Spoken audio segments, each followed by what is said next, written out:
What is going on, everybody? Here we are. We are live. It is 11 in the morning in the East, 8 in the West, and we are here. What a day yesterday in the ALCS and NLCS. Both exciting games, exciting moments, tense for both sides. Unbelievable. Dodgers take it 6-5. They crawl back into the series. Braves, no time to panic. Don't worry. I mean, they basically had control of the game until Cody Bellinger hit a ball that probably would have been in the fifth row if the catcher hadn't caught it. So Bellinger comes up big. Dodgers get the win, and then the Astros 9-2. We're gonna talk about that one. A lot of Laz Diaz busting after how that game went down. Missed a lot of calls. We'll talk about that. We'll talk about the umps. How much should they matter? How much do they matter? Why do they keep putting these guys out there? A lot of I have some thoughts on that.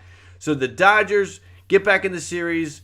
1 game to 2 there behind. They need to win tonight to even it up. I think it is another must-win game for them. If they go into a 3-1 hole, they're in big trouble. And the Astros even it up at 2. So they play today. We got baseball at 5 o'clock in the East. Astros and Red Sox, Game 5. And then at 8 o'clock, primetime, Braves and Dodgers, Game 4. So we will see how these games get going.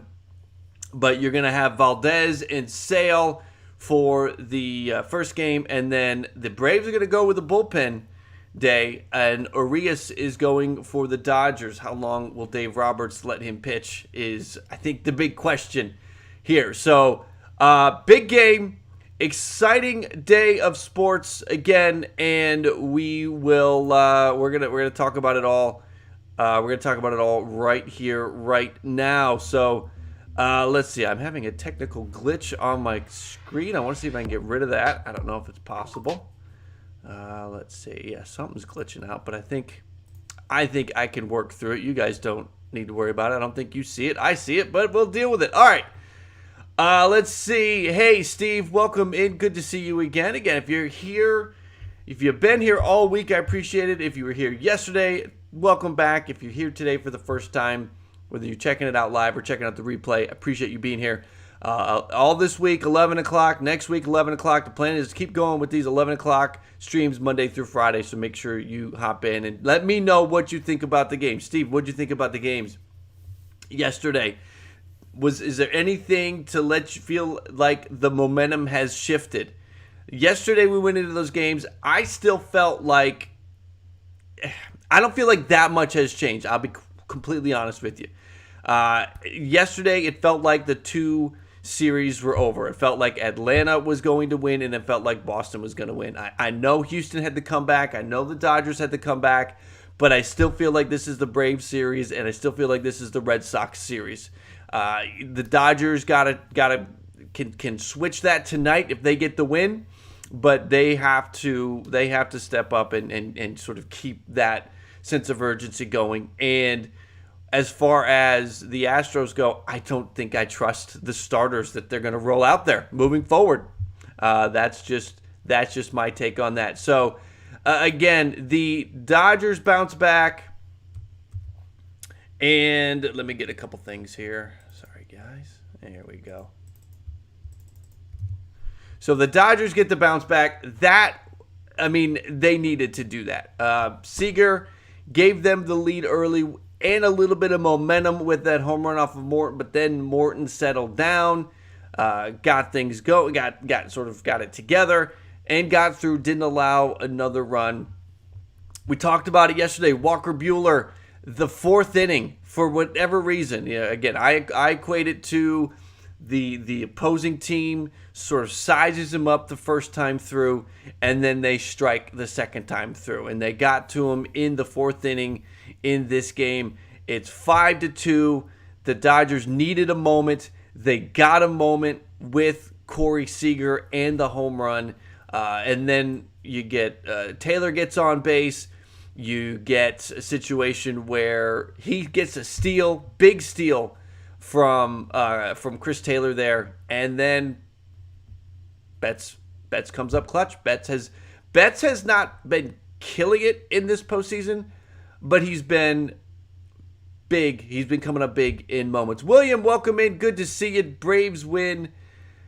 Dodgers have used so many pitchers, not looking good for the 7-game format. Exactly. You've been talking about that, how Dave Roberts has been mismanaging the pitching. Definitely, William. I think that's a big thing here, is how Dave Roberts has been managing his pitching. I mean, Julio Urias out here.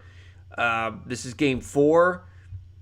Really shouldn't see Urias again until game 7 if they need him. Media so much for the Dodgers. It's so bad. The announcers are bad. Yeah, I mean, it's tough. I can't disagree with you there, William. Being a Braves fan, watching the national broadcast is tough. I mean, you can always flip the radio on and listen to your boys. You still have the home team doing the radio call. So the Dodgers do get that big that big hit from Bellinger, and then the big steal from Taylor. Betts with the big hit. They needed a moment. They had one there in the bottom of the 8th, and then Kenley Jansen looked great. Kenley Jansen, he's changed some things. They've talked about that in the broadcast. I think everybody knows that by now. He's tweaked some things. His wind-up is herky-jerky. But Kenley Jansen, not only does he have good stuff, but he's also got confidence. Last year in the playoffs, didn't feel like he had any confidence. And why would he, right? The Dodgers were not going to him in situations like that last year. And they went to him, and he shut the door. He slammed it shut on the Braves last night. And Kenley Jansen at the back of that bullpen, that's you like that if you're the Dodgers fans. I know that for a while, at least since I started the channel and started paying attention to this stuff, Dodgers fans have had a very love-hate relationship with Kenley Jansen, and it had been more on the hate side until this year. And even for most of this year, while he was doing well, there were still those worries. But I think Kenley Jansen is earning his way back into the good graces, not just of the fans, but with his coach and with the team, because he's getting it done, and he's pitching really well. So the Dodgers, again, bounce back, had to bounce back. If they lost last night, it was over. There was no way they would come back from a 3-game deficit. They are able to come back, and they get it done. Over in the American League Championship Series, we had the Astros come back, tie the series. A interesting game, we'll say the least. Okay, we're going to talk about the umpiring. We'll talk about Laz Diaz in a minute. But in this one, we knew Zach Greinke. We talked about it yesterday. Zach Greinke was not going to give you much. You didn't like Zach Greinke against... you didn't like Zach Greinke in his playoff career. It wasn't good. You didn't like Zach Greinke, how he had finished the season. You figured he didn't have anything. He really didn't have anything out there. He was walking guys, did not pitch well, did not pitch deep into the game, out in the 2nd inning. They end up going to Christian Javier to start the 3rd inning, and he gave you some good relief. Christian Javier is, in my opinion, the best pitcher on the Houston Astros right now.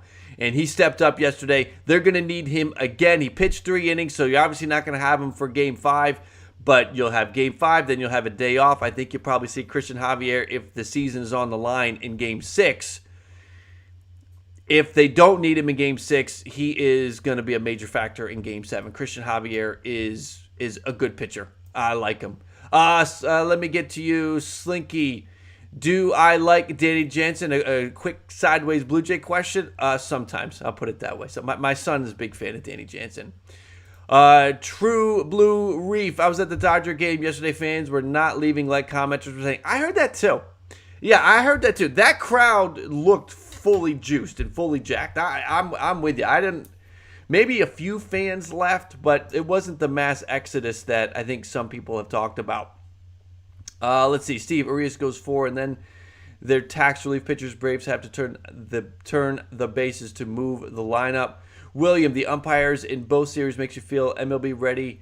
Once Dodgers and Astros, that's the feel. That was one of the narratives from yesterday, is that the fix was in to get the Astros a win. True Blue Reef, I was at the Dodgers game. I see it, True. Right. So, that's, you could say that. But when you looked at Laz Diaz, the missed calls, we're going to pull up Let's just jump to it real quick. Jeff Passan had the tweet. Umpire Laz Diaz missed 21 ball strike calls tonight. After this tweet, I believe he missed one or two more. But in a later tweet, it was basically split. It was 50-50 for the most part in missed calls by Laz Diaz. We're going to talk more about the whole umpiring situation in just a second, but it was called out. All right, let's see here. Let's get past this tweet out of the way. So we talked about it yesterday too. Altuve, Bregman, Correa, they had struggled against Pivetta. They needed to break out. Bregman had the homer early. Altuve homered against Whitlock, and that tied the game. Altuve now 21 postseason home runs.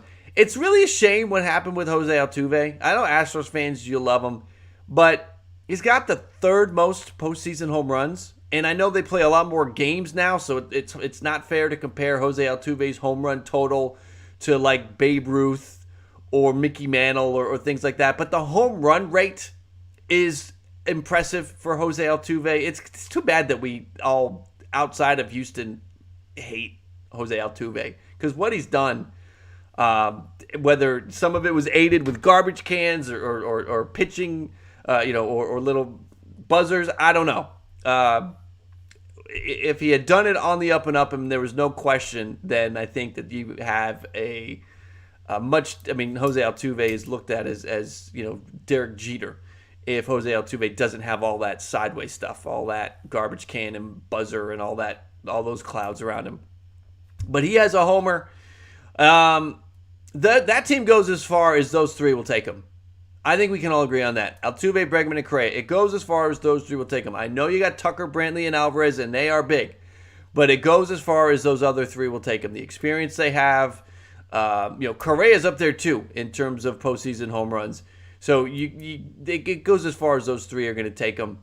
And again, we also talked about yesterday the pitching situation. Let's do this because I do want to talk about the umpiring, because it's really a fascinating situation. Everybody is clamoring for robo umps and all of that. And again, we'll get the Passan tweet back up.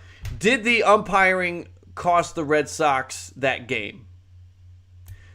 Listen, Zach Greinke was pulled in the second inning, and there were no more runs by the Red Sox. The Red Sox scored 2 runs. Score more than 2 runs. And the umpiring has absolutely nothing to do with it. So they need to score more than 2 runs. I'm a big fan of Jock Peterson. I see some Jock Peterson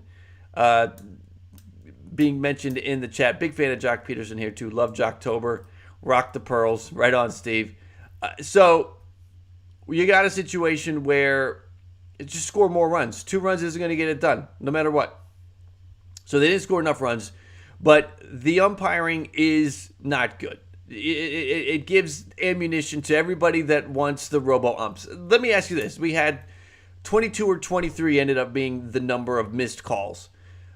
If you're a receptionist and you miss 22 or 23 calls, how you doing with your job? Are they gonna put you into an important role in the company? I mean, this guy's been doing this all year, Laz Diaz. So you got a situation where put it in a real world narrative. If you are a truck driver, a van driver, and you miss 22 or 23 red lights, if you are a salesperson and you miss 21 buying signals, if you are an accountant and you miss 22 commas, the fact of the matter is it's unacceptable in every other line of work to miss that much, and they still put him out there. Again, like I said, Diaz had been like this all year. His inconsistency, the missed calls, it was an all-year kind of thing, but the umpiring, the gods, the people that assign these things, they still put him out there. So what are they telling you? You know what they're telling you? They're telling you they don't care. They're telling you that the umpire decides the strike zone. That's what they're telling you. And I know fans don't want to hear it, but ESPN and TBS and TNT putting the strike zone box up there is doing nothing but driving us all crazy. We understand that the strike zone is supposed to be from the knees to the letters and the width of the plate, but the fact that forever umpires have been back there calling balls and strikes means that the umpires are able to dictate what the strike zone is. And Laz Diaz's strike zone only went so high. Yeah, it stretched out a little bit, but it was stretching out to both sides. It only went so high. It only went so low. I don't want to hear about that call. Passan's beef was the Eovaldi curveball that, quite frankly, barely clipped the strike zone. You're not going to expect to get that call with this type of inconsistency. So you cannot say we should have gotten that call when look at the strike zone all game long. So you can't. I don't think you can complain about that. I think you just got to, make a better pitch, score more runs. Let's see, Isaiah, Red Sox fan, and I don't think the umps cost us. They did indeed suck, but we just didn't score runs. Exactly. You get on that bullpen. Yesterday I was talking about how you don't love going to the bullpen. By the, let's see, third, fourth, and fifth innings were Javier. So 6, 7, 8, and 9 was an opportunity after Christian Javier came out of that game to score runs, and they didn't. They didn't. So in that situation, you got to get on the bullpen. That Astros bullpen is not great. It is not great, and that is part of their problems. It was a problem during the regular season. That's why they went out and traded for Kendall Graveman. The Astros bullpen is not great. You can get to them, and Boston just didn't do it last night. The bats fell silent after Greinke came out of that game. Again, they did not score any runs on the bullpen. They got to Greinke. Bogarts hit the home run, but they needed to do more than that. They absolutely needed to do more than that. So those are how the games sort of go. The umpiring, again, ESPN and TBS are just, and Fox, putting the strike zone box up there is torture. I think it was, I don't know if they were testing it out, but TBS for the wild card game, I don't know if you noticed it, they didn't put the strike zone box up there for the game. They would go to it on replays, but they didn't put it up during the game. It's up now. I almost wonder if they were experimenting with taking it down to see what would happen. They probably got a ton of calls and emails with the fans wanting it back up there. But that strike zone box is not helping anybody who's watching the game. It's just raising our blood pressure and stressing people out. I almost think they should just take the damn thing down because, again, the umpire does have a say in what the strike zone is going to be. Otherwise, if they wanted to fix it, we'd already have robo-umps, or for these games, the umpire messiahs, the team that sends the crews out, would not put a guy behind the plate who's been inconsistent like this all year long. That's my take on the umpiring situation. I think the Red Sox could have scored more runs, and you can't give me the whole thing about the Eovaldi curveball that was at the top of the zone. Barely would have been a strike. Probably more times than not would have been called a ball by any umpire.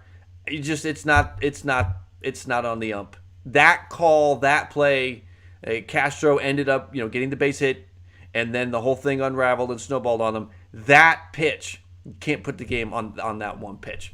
So again, look at the strikes out of the strike zone. And now, for the most part, if the ball was clearly a strike, he called it a strike. No egregious pitches that were supposed to be a strike called a ball. Give him credit for that. Now, the stuff that was called a strike that was out of the strike zone, yeah, you can kill him for that. But when you look at the pitches that are in the strike zone, if the ball was clearly in the strike zone, he got it. He didn't miss anything that was in the strike zone. I asked earlier, I got to check the poll. You guys comment in the chat. What drives you more crazy? Is it a ball that is called a strike or a strike that is called a ball? The poll has been up for 2 hours. We have 328 votes. 40% say a ball called a strike drives them crazy. 300 and then 60% say a strike called a ball. And again, Diaz was actually okay. Strikes called a ball. He didn't do that. In my opinion, he didn't do that. He called a lot of balls strikes, But it was that kind of undid him. All right, here's what we're going to do now. Let's get rid of the pass and tweet. We are going to dive into the previews. This is a big NLCS Game 4. William, the ball is called a strike, drives you crazy. I mean, it drives me crazy either way, but if I had to pick one, it's probably a strike that's called a ball. If it is on the corner, if they have the box and the entire ball is inside that box, I want that to be a strike, and it drives me nuts. Okay. Let's get into this NLCS Game 4 preview. This is big. Dodgers have to win. Anybody that is catching the replay on the timestamp at this point, Dodgers fans, if you're just hopping into this part of the timestamp, hit that like if you feel good about your chances to tie this series. Braves fans, hit the like if you think that a bullpen day is going to be enough to take this thing 3-1 and be one win away from the World Series. Again, I want to remind everybody, hit that like. It really supports the channel. It supports the video. Thank you for hitting that like. And if you're new checking out the live stream or, again, checking out the replay, make sure you subscribe for baseball content. We do the live show and the pre-recorded uploads throughout the day. Who's winning? Comment with me in the chat. Who do you have winning this game? Is it the Braves or is it the Dodgers? Braves or Dodgers? Comment with me live. It is Julio Urias against a bullpen game for the Braves. So we're going to break down Urias. We're going to take a look at the Braves bullpen. 3 games in, it is starting to come together for who's coming up big and who isn't. Seager is doing it again for the Dodgers. 2 home runs in this championship series. Smith is 4 for 11. Betts 3 for 10. Taylor 5 for 9. Bellinger 2 for 7 with the homer. Freddie Freeman stepped up big time this past game. Over 8 with 7 strikeouts in games 1 and 2. 3 for 4 last night. Rosario 6 for 12. Riley 4 for 11 with a homer. Jock 4 for 11 with a homer. On the other side, Trey Turner still isn't getting it done. 3 for 14. Justin Turner 1 for 7. The Turners are not getting it done. The Turners need to step up if they want to get this thing going. So gotta watch that. Travis d'Arnaud, really the only Red Sox hitter that is completely just a thud out there. He is 1 for 9. Urias on the year, 20-3, 2.96 ERA, the only 20-game winner in Major League Baseball. During the postseason, 2 appearances against San Francisco, 9 innings, 2 runs allowed, 10 strikeouts. Last time, and earlier in this, he went out there and he got roughed up in an inning out of the bullpen. Last year, against the ALCS, or against the Braves in the ALCS, he was 2-0. 8 innings, 3 hits, 1 run allowed, 5 strikeouts. So he pitched well against Atlanta last year. This year, again, the 2 runs on 3 hits in his inning of work back in Game 2. Against the Braves during the season, he had 2 starts, 2-0, 2.45 ERA. So pitched well during the season, pitched well in the ALCS last year. The Braves have to try to ride that momentum of what they did to him coming out of the bullpen back in Game 2. So now Urias is at home. He's been slightly a better pitcher on the road, and we've seen that from a lot of these guys. We've done these breakdowns. 13 wins on the road, 7 at home. A 3.27 ERA at home versus 2.71 at home. Half a run lower on the road. And his whip is 1 on the road. It's 1.04. Basically, a whip. The whip is the same. But a much lower ERA. He won more. He's going to start about 15, 16 games on the road. He won 13 of them. So he came up big. Now he's at home. I guess the other question is, does Roberts even give him a chance to qualify for a win? Does Urias even pitch 5 innings, or does he pull him out early, hoping to use him out of relief later in the series before Game 7? Run support, Urias 19-1 when the Dodgers score 3 or more runs for him. So watch that. Urias is tough. Through the lineup, here's what you got to watch for. It's the 3rd time through. First time through, second time through, opposing hitters are hitting 205 first and second time through. They're not doing a lot against him, but the third time through, it is a 268 batting average. So, Braves, if you can't jump on him like you did in that inning of relief, you're going to have to wait him out. You got to get the third time through the lineup because that's when the batting average goes up. That's when he is most vulnerable. Pitch count, again, same thing. 1 through 75. So there's your first couple times through the lineup. 215. After pitch 75, it's up to 248. So you got to watch third time through and if that pitch count gets up. But I don't think Roberts is going to let that pitch count get up. How about the Braves bullpen? Because that's what they're going to throw out. It was not a strength during the season. In the National League, they had the 6th ERA, 3.97. The whip was 1.32. That was 8th. That was not good. The batting average against for these bullpen, these Braves relievers, was 241. That was 10th in the National League. That was bad. So that's who you're throwing out there. However, in the division series against the Brewers, only Ynoa gave up runs. None of the other relievers gave up a single run. Jackson, Matzik, Smith, Chavez, and Minter. No runs allowed. In the championship series, now we're probably not going to see Luke Jackson tonight after what happened last night, but Chavez, Martin, Minter, Webb, and Will Smith have all pitched in this championship series without allowing a run. You got to think it's going to be a steady dose of those guys.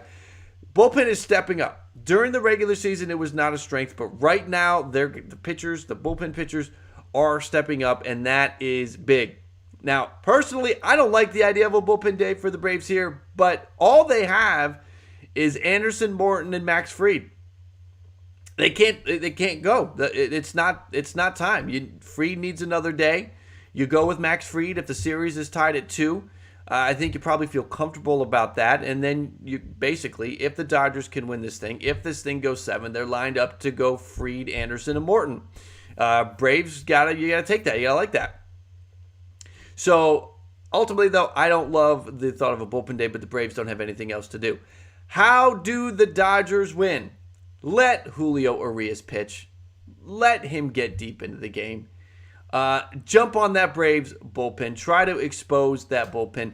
Play like the season is on the line again. Can't be tight, but there is definitely urgency here because if they go down 1-3, they're in big trouble. And I don't think they can have the same magic they had last year down 3-1.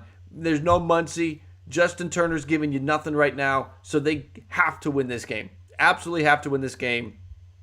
Let Urias pitch. Let him be a stud and squeak out a couple of runs against bullpen. Again, get to 3 runs. Urias is 19-1 when he gets at least 3 runs. Let him pitch. Let him win this game. Let's let this be an old school game where you let your starter go out there and win it for you. How does Atlanta win? Either get to Urias maybe they pick something up in game 2 when he came out of the bullpen. If there's nothing there and they're unable to get to him, they have to wait him out, get to the third time through. That is when Urias is vulnerable, and that's when they pounce. So if they don't have it, if they're not jumping on him early like they did when he came out of the bullpen, got to wait him out, third time through, that's when he's vulnerable. Braves fans, until Bellinger hit that home run, a pitch that really he shouldn't hit for a home run. I know he's a different player right now than he was during the regular season, but during the regular season, he was the 8th worst hitter at hitting high fastballs. And that's what he hit. Until that moment, the Braves were in control. They need to keep that confidence going, play like it, no need to get tight. I really don't think there's a lot of... The pressure is on the Dodgers here. It's not on the Braves. Again, comment and let me know who you have winning. Let me take a look at some of the comments. Russell, you have Dodgers tying it up. William Seeger needs to go to American League team in the offseason so the Braves don't see him that much. Could happen. There's already some... The Yankee rumor mill is already starting to fire up. Let's see. Steve, as much as I hate to say it, Dodgers have the momentum and the Braves are running relief. I will cross my fingers. I mean, the Dodgers certainly have momentum coming off the win, but I think the Dodgers still have the pressure, not so much with the Braves. Steve, they will let Smiley run about 3 innings to see how he does. They have not used him. That is right. And I don't know how does he pitch when they haven't been using him is something to think about. What do you get out of a guy who you haven't used that much recently? I don't know. I don't know what you're really going to get. I don't like throwing guys out there that haven't pitched in 2 weeks.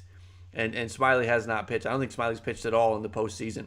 So the NLCS Game 4, that's what needs to happen. I honestly think the Dodgers probably get it. I think they ride the momentum. They even the series at 2. Braves still have home field advantage, even if that happens. The Braves still have the home field advantage because they go back to Atlanta. And again, they line up their 3 best starters after this game, and they're in good shape. And we don't know what shape the Dodgers are in. You can't go to Buehler on short rest. Max Scherzer's arm feels dead. We'll see how it feels. So even if the Dodgers win this game, I still think there's pressure on the Dodgers because the rotation certainly favors the Braves. What do the Dodgers have? After going with Urias, they're gonna fire that bullet with Urias tonight, and then you got a situation where can you? I don't think you can go to. I think the Dodgers have a bullpen game. I don't think you can go to Max. You can't go to Buehler. I think they might have a bullpen game tomorrow. This is really interesting. This is a fascinating game tonight. All right, so that is the situation with the NLCS. Let's talk about the ALCS. Let's do the ALCS preview. Game 5, ALCS. That is the early game tonight. Let's see. Steve, please bring back Acuna.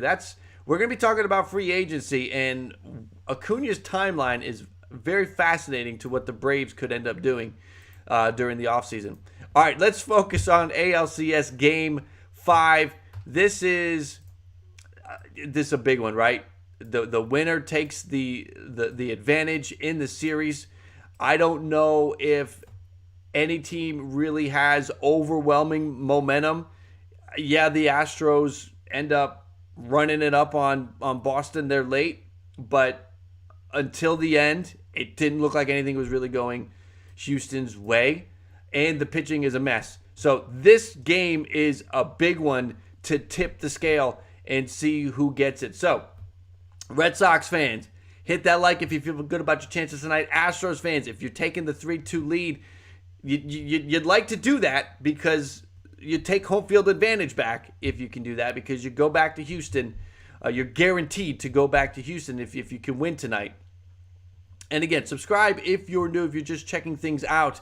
Who do you have winning? Comment in the chat. Comment below if you're checking out the replay. Who is winning this game? Do you have the Astros or do you have the Red Sox? Let me know who you have taking this game.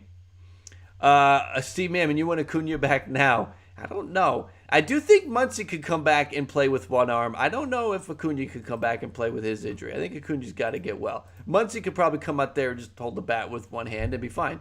All right, let's get into this thing. So here's how the series is breaking down. Houston took game 1, Boston games 2 and 3, and it was game 4 going to the Astros. Christian Javier was big. He's the best pitcher on the Astros right now. You know, we knew Greinke would struggle. He was out early. The bullpen for the Astros did not allow a run after Greinke left the game. Big moment there from the Astros.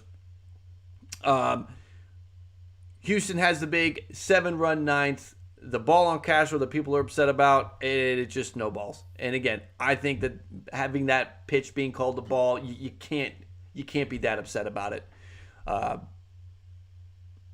Starting, Chris Sale goes for the Red Sox. Framber Valdez goes for the Astros. It is a rematch of Game 1, a powerhouse battle when neither pitcher made it through the third. So you've got Sale and Valdez.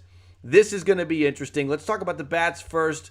We're entering into Game 5, so we're really getting a feel for who's stepping up, who isn't. For the Astros, Correa 6 for 17, Gurriel 6 for 14, Alvarez 5 for 14. On the other side, Kike 9 for 18 with 3 homers. He's got a good matchup, too, against Valdez. So does Devers. Devers 5 for 17 with a pair of homers. Martinez has a pair of homers. Maybe Xander Bogaerts is getting it going. Maybe he's coming around. 2 for 5 last night with the homer, improving his series numbers to 5 for 18. Still overall, that's not great, but maybe he's coming around. Who isn't? Bregman, 3 for 16. He does have the homer, that started off the game last night, but outside of that, not doing well. Altuve, outside of his 2 home runs, he doesn't have another hit in this series. So you'd like to get a little bit more out of Altuve. On the Red Sox side, Renfroe, just 1 for 11, but he does have 4 walks. But you don't want Renfroe to walk. You want Renfroe to hit the ball far. Hadn't done that yet. Schwarber, outside of that slam, big moment. Outside of that, he could do more. Take that slam away, he's 2 for 16, just 2 hits outside of that. Now, that was a big moment, and we're not taking that away from him. But I think Boston could use maybe a little bit more consistency from Kyle Schwarber. He's got it in him. He's just got to do it. So let's look at Sale. Tonight, starting for the Red Sox, Game 1, 2 2/3, 5 hits, 1 walk. Only allowed 1 run, but he was getting the pitch count up. He was getting into trouble. They yanked him, went to the bullpen, and then ultimately Houston won that game. This season, 5-1 with a 3.16 ERA over 9 starts. During the postseason this year, has not pitched well. 2 starts. The start versus Tampa, 1 inning, 4 hits, 5 runs, and then Game 1 where he couldn't get through 3. Over his postseason career, here's the problem with Chris Sale. It's not good. 9 games, 6 starts, a 1-2 record with a 6.91 ERA in the postseason. Against Houston in 2017, the ALDS, 0-2 with an 8.38 ERA. And in 2018 in the ALCS, just 4 innings, 4 walks, a hits, and 2 runs. So we haven't seen Chris Sale pitch well against the Astros. We haven't really seen him pitch well. There was a Yankee series a few years ago that he pitched well in. Outside of that, Chris Sale has been a disappointment in the playoffs. Head-to-head, Altuve has hit him. Gurriel has had some success. But Brantley, Correa, Bregman have not. Those are some favorable matchups. For his career in Fenway, this is good news if we're looking for good news. 19-10, 3.15 ERA, 1.05 whip. So he has done well in Fenway. His splits at home, you like what he's done at home. 5-0, 2.48 ERA, 1.27 whip. All vastly better than on the road. But on the road, he's only made 3 starts. So it's hard to take the road numbers, but the home numbers, 6 starts, he has pitched well. Through the lineup, this is fascinating. First time through, 216 opposing batting average. Pretty good. Third time through, 314. Third time through, 304. The second time through, they're hitting 314. That's terrible. I don't even know I'm speechless. That's terrible. He's been getting hit in the 3rd and the 4th innings. In the 3rd inning, it's a 281 batting average against. 4th inning, it's 343. The OPS is also pretty high in the 3rd inning. I think it was pushing 900. So for Chris Sale, you gotta watch the 3rd and the 4th innings. That's what happened in Game 1. That's what now he didn't give up a ton of runs. Again, just 1 run in Game 1, but that 3rd and 4th inning, that is going to be crucial. That is going to be big. Now, the pitch count for him, again, it's not that bad, 1 through 50. But once you get to 50, it's bad. Over 300. Opposing hitters are hitting 315 once he passes that 50 pitch mark. That could be his pitch limit tonight. With his playoff history, with his history against the Astros, with his postseason performance this year, you could be looking at a pitch count of 50 for Chris Sale. And I don't think you'll like that. So you don't love that. All right, let's look at Framber Valdez.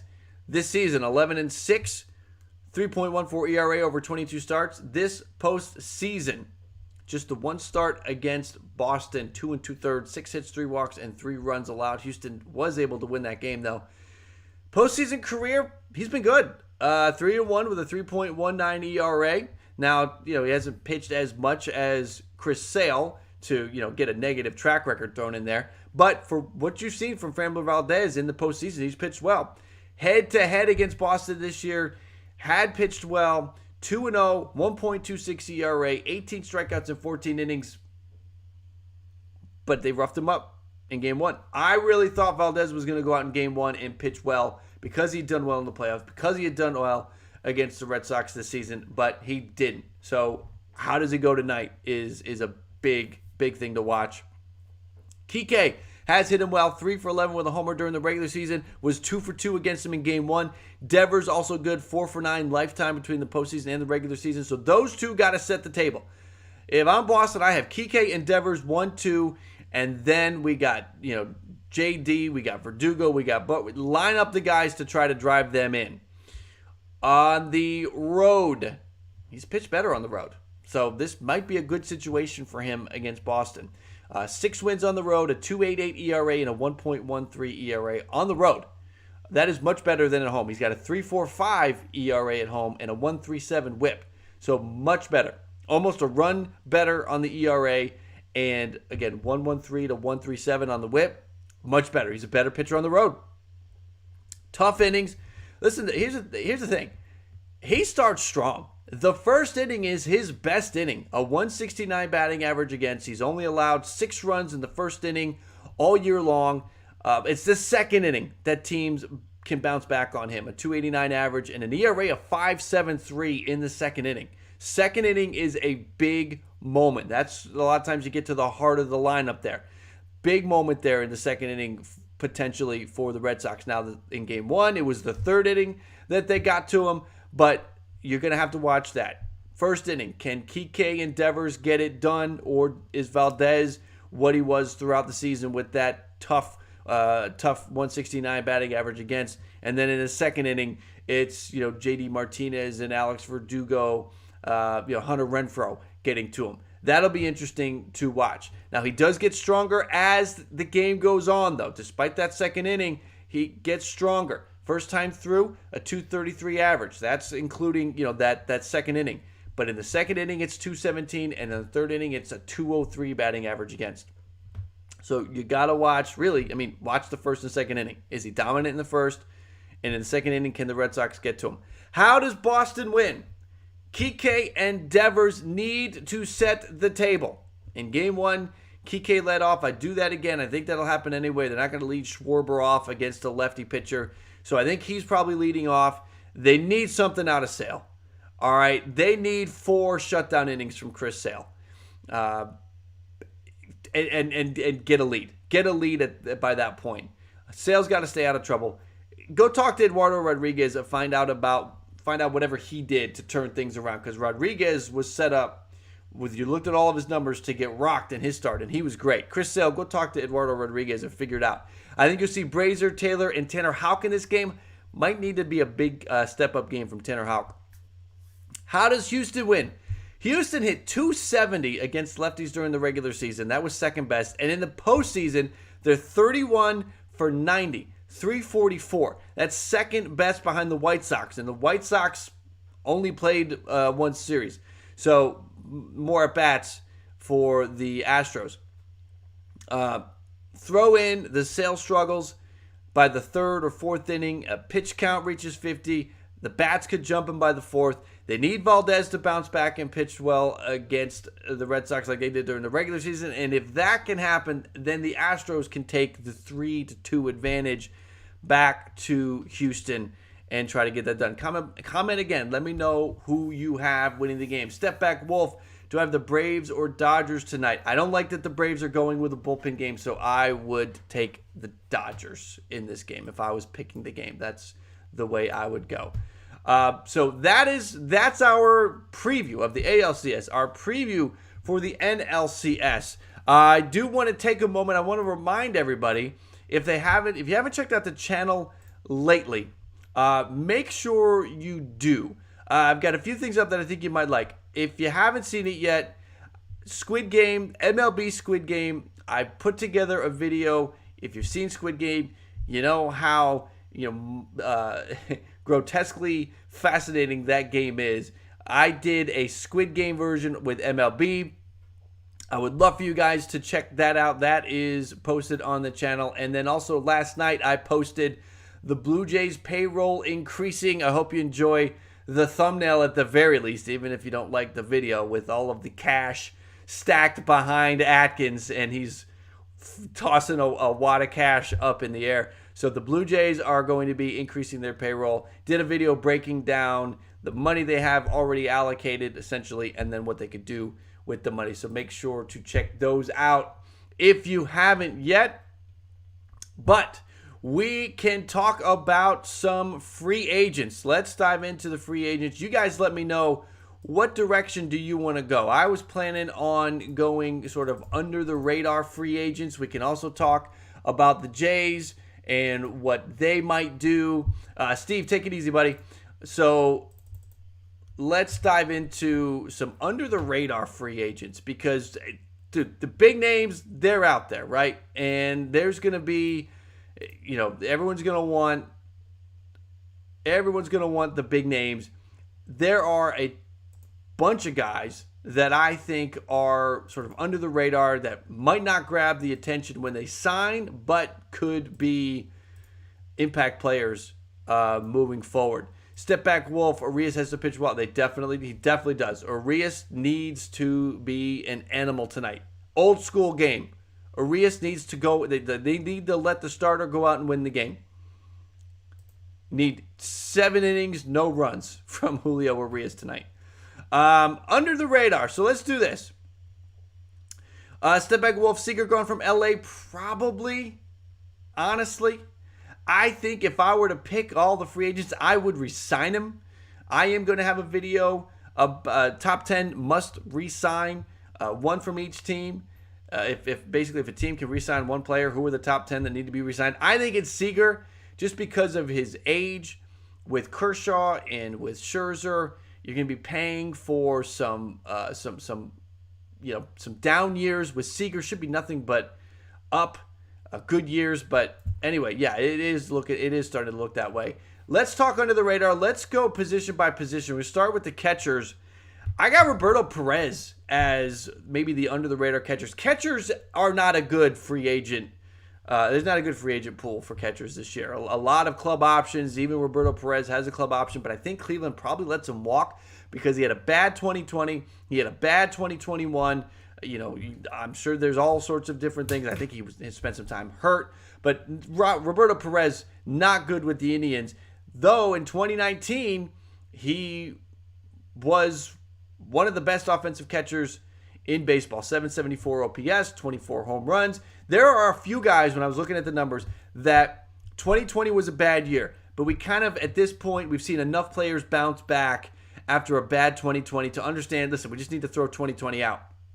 But then there are guys that continued that trend and had a bad 2021. Those guys are going to feel a lot of pressure. Adam Eaton is another one.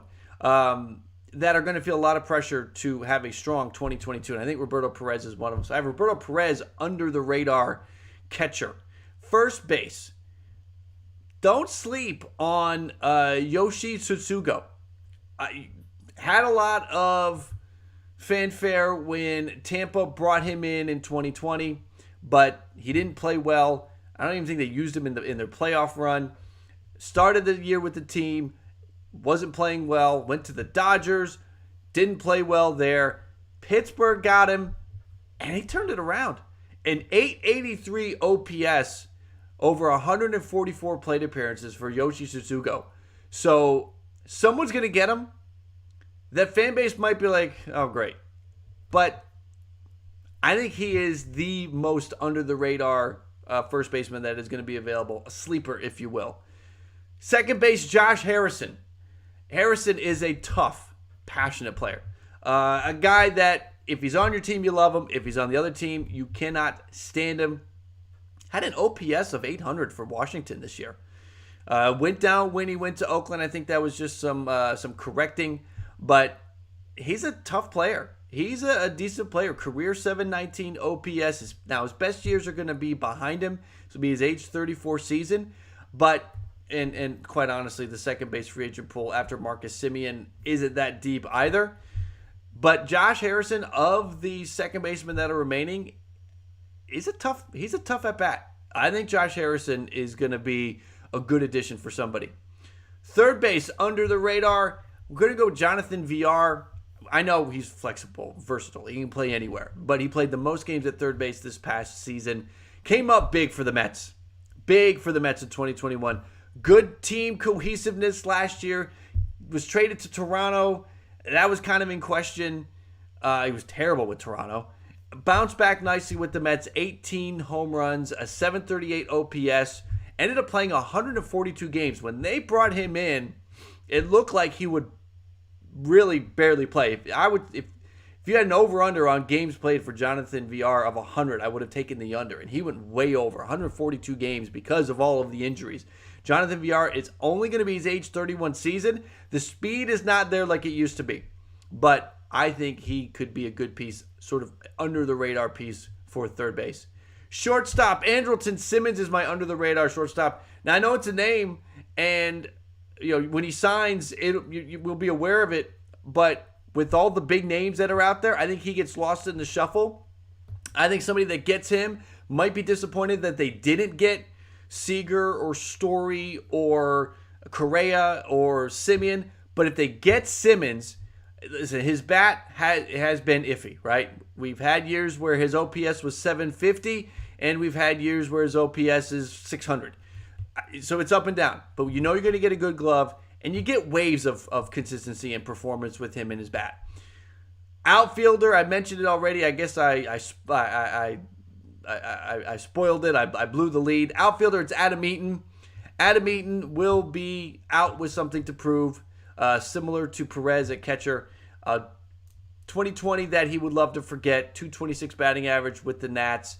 2021 went back to Chicago. That didn't work out. Ended up on the Angels. That didn't work out. And it's only going to be his age 33 season. So he's got a couple more years left. And he's going to want to get back to that guy from 2015 to 2019, at least an OPS of 790. And I think that's who he's going to be. But I think he's going to be a complete under-the-radar signing when he ends up with somebody. DH, Edwin Encarnacion is my under-the-radar DH. Didn't play last year, couldn't find a team. I think with the National League, if they do go ahead and adopt the universal DH, if the DH is in the National League, I think Edwin gets a chance. I think there's 25 homers in that bat in 2021. Now, his batting average, I don't know. But I think 25 home runs is certainly reasonable for Edwin. He'll be at age 39. Listen, just go get Edwin working out with Nelson Cruz. If Edwin Encarnacion can go work out with Nelson Cruz, then Edwin Encarnacion can have a rebirth. Cruz is going to be 41 next year and is still a really good hitter. Edwin, he had all this last year to try to get in shape or stay in shape, and I think Edwin could be under the radar signing for somebody, probably a one-year deal, probably not a lot of money, but I think Edwin will produce for somebody this next season, 2022. Starting pitcher, my under the radar free agent is Willie Peralta. He was very good for Detroit. Didn't play in 2020. 2021 with Detroit, a 3.07 ERA. Good. You take that. Any team would take that. Over 19 starts. He doesn't strike a ton of guys out. I get that. He'll walk some hitters, but he's not giving up runs. He's not letting them in. I think Willie Peralta is going to go somewhere and be a very good number 4 starter for somebody. He's going to go somewhere. No one's going to pay any attention to it, and then he's going to deliver. And my relief pitcher that's under the radar, Chasen Shrevey. A lefty arm that delivers. I think a lot of folks will be focused on Andrew Miller because of the name, Aaron Loup because he was maybe the best lefty. I think Aaron Loup might be the best lefty free agent based on his performance last year. But Shreve was good. 3.20 ERA with the Pirates, and he's a lefty. That plays almost anywhere at this point. If you're a lefty and you can get righties out, he can do that. I think he will be, again, not going to be any news stories about when he signs, but he could be, Aaron Loup-like for somebody next year. Put him on a winning team, and you could see some good things from him. So that is our free agent talk. That is under the radar for some of the free agents. Keep an eye out. There will be a bigger, expanded upon video for that when we get through through the playoffs. All right, let's see here. We're pushing 12 o'clock. Here's the scoop. Again, make sure to hit the like and subscribe if you're new. Tomorrow, we're going to have a lot to talk about because we have 2 games again. We have Game 4. We have Game 5. I think the Dodgers can take this one. But that does not mean I think the Dodgers are going to come back and win the series. I think for the Red Sox and the Astros, God, it literally feels like a toss-up. This series is going 7. I'm going to take... Screw it. I'll take Boston.